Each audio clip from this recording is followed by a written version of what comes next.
All of us have had to have difficult conversations throughout our lives, moments where we've spoken up in a work meeting or pulled aside a family member or friend to tell them a hard truth. While these moments are necessary, they can be uncomfortable and jarring. As a parent or caregiver, there are many times when this happens.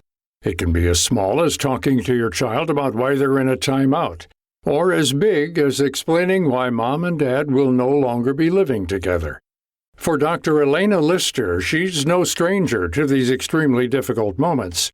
Lister is an associate professor of psychiatry at Cornell University and Columbia University Medical Centers.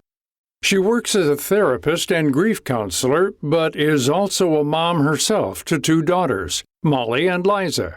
Her younger daughter, Liza, was diagnosed with terminal leukemia early on in life.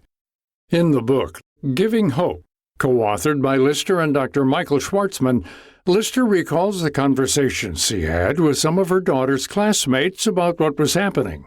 She conveyed that Liza was very sick and was not going to live much longer, but that her family was making the most of the time she had left. The kids shared their own feelings and then asked questions. Some asked if Liza was nervous, if she was in pain, or if she'd ever come back to school. As the listener, you might be wondering, why did she share this news with such young kids? Why not just keep things vague or stay silent? What we have found over decades of experience, as well as therefore what we believe, is that the not talking about it is what leads kids to be more anxious. And I've had personal experience with this as well as professional, that when you can bring it out and talk about it with a child, they get the chance to ask their questions, to tell you what they're thinking, and to feel not alone with it, so they get less scared. Through her work as a psychiatrist, Lister helps patients have these difficult conversations about loss and death with their children. And these moments don't just come up when there's a loss within the family. They happen for all children. For instance, it can be when they hear about a prominent death or even a school shooting.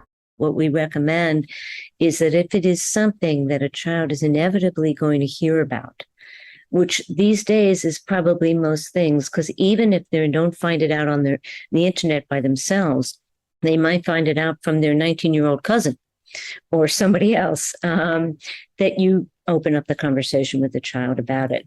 Lister notes that many parents underestimate just how shockingly aware children are of what's happening around them. If you, as an adult who's taking care of a child, are experiencing some sort of loss, if you don't choose to talk with a child about it, they're still going to sense that something is up with you. You're not yourself, no matter how hard you try to hide it and put on a smile and stiff upper lip. But children are really perceptive. They sense that something is off. And often a child will worry, and they may come to think it's something worse than it really is. So we believe that you're providing a child with actual sense of support and safety and clarity. While these discussions are important, is there an age where kids are too young to be exposed to death? We're generally thinking of a 3-year-old and up, any of these kinds of situations, because once a child is in school, they are around other children who may be talking about things. Internet may be accessible. In the book, Lister and her co-author outline specific strategies and tips that adults can use as they go about having these talks with their children. The first tip is to put away all distractions like phones and tablets and gather as a family to talk. The second piece of advice is to bring backup. Ideally, it should be you along with your partner or someone else who's close to you. So that if one of the adults is upset, the other one can step in, or if one adult suddenly feels like a deer in the headlights and doesn't know what to say, the other adult can step in then. Once you're ready to begin, keep the information minimal. Don't go into specific details about the death or event. Say what's happened, and then give some time for them to process the information. Expect the unexpected. You thought that a particular child was going to break down in tears because they really, really, really were very close to Grandpa Paul. But it turns out that they just look at you, kind of mute, and then say, "Can we have mac and cheese for lunch?" And that's okay, because it takes a while to process things, because every child has their own reaction. Two siblings, one may cry and the other may not. And we want to advocate that you convey that that's fine. It doesn't mean that one sibling loved the person more than the other. It is just the reaction that each of them are having right then. And it's okay if they have questions. If you don't know how to answer in the moment, Lister says be upfront with how you feel. It is fine to say to a child, I really want to answer that question and talk about it with you, but I need a few minutes to think about it. So how about if we come back to that question after lunch?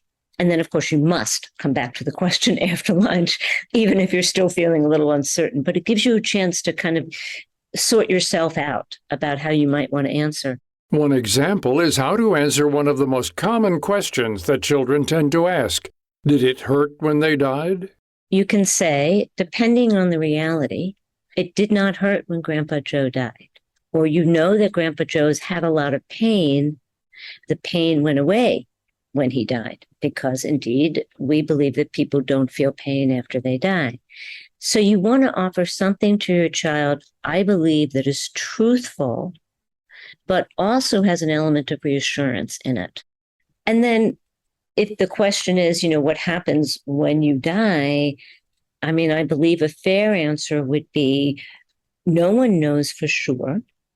We in our family believe, and then if you have a religious or cultural belief, you can tell the child. Lister says that after breaking the news, be cognizant of how your child is doing. In some cases, they may need additional help. Some children right away may have difficulty sleeping. Maybe they're not eating as much. They're unfocused in school because they're preoccupied with what has happened, if it's somebody really immediate in their life.